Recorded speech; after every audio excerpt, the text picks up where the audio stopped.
Hey everyone, it's approaching that time where we can talk about Arsenal transfer targets, and we know there's a couple of transfers that they've always been linked to and are most likely to be the most interesting to them. So the first one is Alexander Isak. So he's a striker from Newcastle United.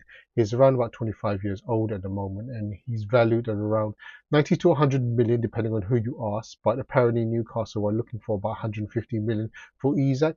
But of course, they've just won the Carabao Cup, so maybe he may be reluctant to leave Newcastle, but never say never.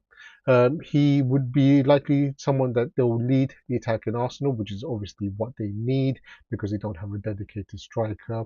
And he's possibly someone they can look at to build the team around as well for the future because they do have Havertz, but obviously if Havertz becomes injured, then they don't have any other cover. Jesus could cover, but he's not an all out striker as we know already. The next person is Nico Williams, also be heavily linked. We know he's got a release clause around 43 to 50 million pounds, and he's only 22 years old.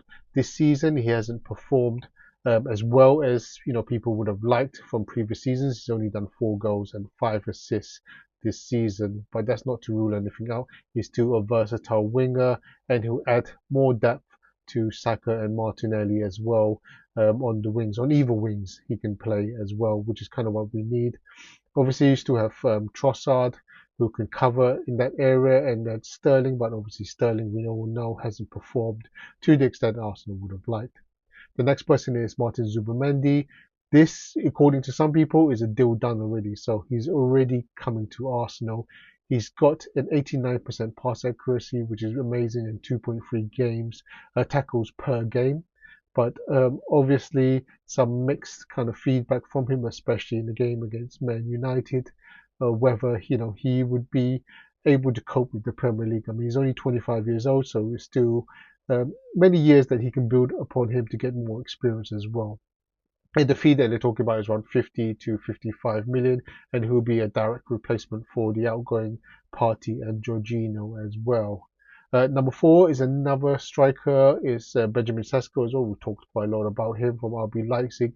He's the youngest at 21 years old. He scored 17 goals and 5 assists this season. He's valued around 50 to 60 million pounds.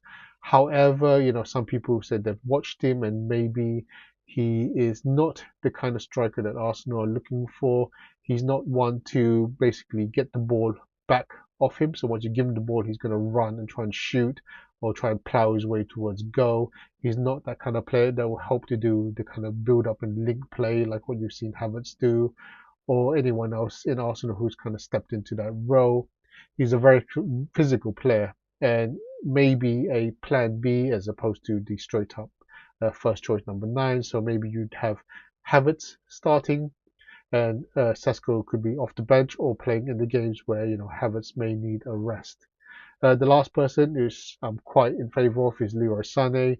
We know his contract is coming up with Bayern Munich and he's 29 years old, so maybe we can pick him up on the free. He's got 8 goals and 9 assists this season. And for whatever reason, if he does renew his contract or they may need to buy him, then he's kind of still valued around 40, 45 million. But hopefully they can try and get him on the free at the end of the season. And he's a very experienced winger, a good rotation for both Saka, Martinelli, and also Nweri as well. So you can kind of give those players a rest in some of the games. But anyway, let me know who do you think out of these players you would like to see. Would you like to see all of them? Some may not fit, but let me know in the comments below what you think about that.